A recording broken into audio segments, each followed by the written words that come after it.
گزشتہ کچھ دنوں سے ہماری قومی سیاست میں اور ہمارے میڈیا پہ ایک بحث چھڑی ہوئی ہے کہ قانون میں ایک ترمیم کی گئی ہے جس میں سود کے حوالے سے بھی وعدہ کیا گیا ہے کہ 2028 تک سود کا خاتمہ کرنے کی کوشش کی جائے۔ اب بظاہر تو یہ بڑا ایک خوشنما وعدہ ہے، لیکن جو ناقدین ہیں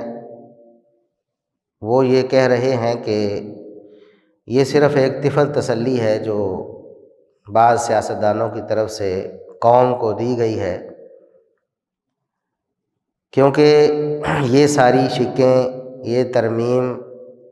یہ ایسے حصے میں کی گئی ہے، قانون کا جو حصہ جس پر عمل کرنا حکومت کے لیے لازم نہیں ہے، یعنی اس حصے پر اگر حکومت، یہ بھی آئین میں لکھا ہے کہ اگر دوسرے باب کی شقوں پر حکومت عمل نہ کرے تو اس کے خلاف کوئی عدالتی کارروائی نہیں ہو سکتی۔ بہرحال اللہ کرے کہ جن لوگوں نے یہ ترمیم کی ہے وہ اس میں مخلص ہوں اور اس کے لیے کوشش کریں اور ایسا ہو جائے۔ لیکن سود کا خاتمہ دراصل کیسے ہوگا؟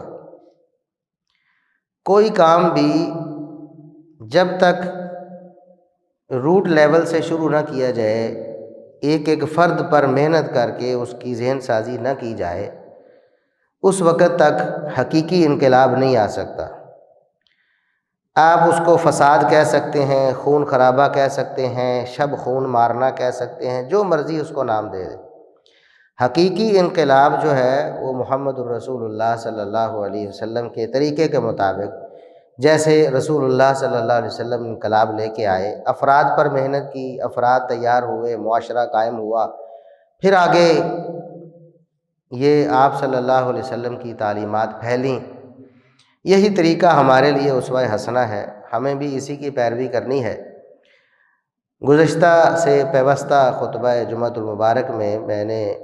یہ گزارش کی تھی، بلکہ رسول اللہ صلی اللہ علیہ وسلم کا یہ فرمان سنایا تھا کہ کلکم راع وکلکم مسئول عن رعیتہ، کہ مسلمانوں میں سے ہر فرد کسی نہ کسی سطح پر حکمران ہے، نگران ہے، نگہبان ہے، عہدے دار ہے، اور اس سے اس کی حکمرانی اور اس کی عہدے داری کے بارے میں سوال کیا جائے گا۔ تو ہر فرد اگر اپنی ذمہ داری کو محسوس کرے جو اللہ رب العزت نے اس پر عائد کی ہے، اپنی ذمہ داری کو پورا کرے، تو پھر خود بخود اسلام پورے معاشرے پر، پورے ملک پر، پورے خطے پر، پوری دنیا پر نافذ ہو سکتا ہے۔ جہاں جہاں مسلمان ہوں گے وہاں وہاں خود ہی اسلام آ جائے۔ لیکن ہم چاہتے یہ ہیں کہ ہمیں کچھ نہ کرنا پڑے، ہم خود سودی معاملات میں ملوث رہیں لیکن حکومت سود ختم کر دے، ہم خود بے حیائی میں ملوث رہیں لیکن حکومت بے حیائی ختم کر دے، ہم خود برائی میں ملوث رہیں، حکومت برائی کو ختم کر دے۔ یقیناً حکومت کی بھی ذمہ داری ہے اور بہت بڑی ذمہ داری ہے، جس کو اللہ رب العزت نے حکومت دی ہے۔ دو بندوں پر بھی اللہ رب العزت نے اس کو اختیار دیا ہے، اسے اللہ رب العزت نے بہت سخت پوچھ کرنی ہے۔ اس لیے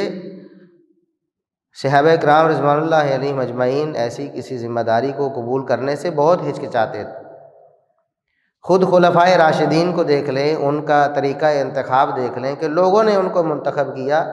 ذمہ داری کا بوجھ ان کے کندھوں پہ ڈالا، جبکہ وہ اپنے آپ کو بچانے کی کوشش میں تھے کہ یہ بہت بڑی ذمہ داری ہے، اس کے بارے میں اللہ رب العزت نے سوال کرنا ہے اور اس کا ہمیں جواب دہ ہونا ہے۔ تو ذمہ داری بڑی اہم چیز ہے اور بہت مشکل چیز ہے، اس کے تقاضے ہیں جن کو ادا کرنا پڑتا ہے۔ تو رسول اللہ صلی اللہ علیہ وسلم نے فرمایا فنعمت المرضعہ وبئست الفاطمہ، مثال دے کر فرمایا جو حکومت ہے، عہدہ ہے، منصب ہے، وہ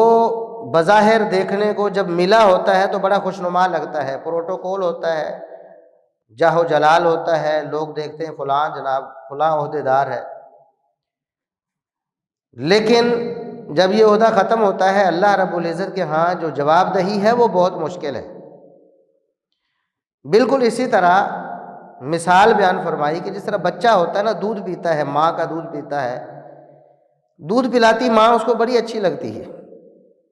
دودھ پیتا ہے، خوش ہوتا ہے، لیکن وہی ماں جب دودھ چھڑاتی ہے نا تو پھر اسی بچے کو وہ ماں بہت بری لگتی ہے، کیونکہ اس نے وہ جو نعمت ہے، وہ جو اس کے لیے ایک آسائش ہے یا اس کی غذا ہے، اس نے چھڑوا دی ہے، تو وہی ماں اس کو بری لگنے لگتی ہے۔ بالکل ایسے ہی یہ عہدہ جب تک آپ کو فائدہ دے رہا ہے، دنیا میں آپ اس سے فائدہ لے رہے ہیں، بہت اچھا لگے گا، لیکن قیامت کو جب جواب دہی ہوگی، اللہ کے ہاں جواب دینا پڑے گا، تو پھر آپ چاہیں گے کہ کاش میں نے کبھی دنیا میں کسی دو بندوں کے درمیان بھی فیصلہ نہ کیا ہوتا، دو بندوں کی بھی نگرانی اور حکومت میرے ذمہ نہ آئی ہوتی۔ تو حکومت کی ذمہ داری تو بہت بڑی ہے، یقیناً اس کو اپنی ذمہ داری ادا کرنی چاہیے، لیکن کیا صرف حکومت، وزیر اعظم، صدر، وزیر اعلیٰ، کیا ان کی ذمہ داری ہے؟ سود کا خاتمہ کیا یہ لوگ کر سکتے ہیں، یا ہم نے اپنے گھروں سے اور اپنے معاملات سے، اپنے کاروبار سے سود کا خاتمہ کرنا ہے؟ آپ خود اس بات کو سوچیں کہ اگر ہر مسلمان، پاکستان کا ہر باسی یہ فیصلہ کر لے کہ میں نے کوئی سودی معاملہ نہیں کرنا، تو حکومت سود کو کیسے چلا سکتی ہے؟ حکومت سود کو رائج کرے گی تو ہم آپ پر رائج کرے گی نا، جو سکیمیں لے کر آئے گی تو ہم ان سے فائدہ اٹھائیں گے تو سکیمیں چلیں گی۔ اگر ہم ان کا بائیکاٹ کر دیں کہ یہ اللہ اور اس کے رسول صلی اللہ علیہ وسلم کے خلاف جنگ ہے، تو حکومت ایسی پالیسیوں کو کیسے چلا سکتی ہے؟ نہیں چلیں گی، ختم ہو جائیں گے۔ بینک ہیں، بینک آفر کرتے ہیں آپ کو سودی معاملات،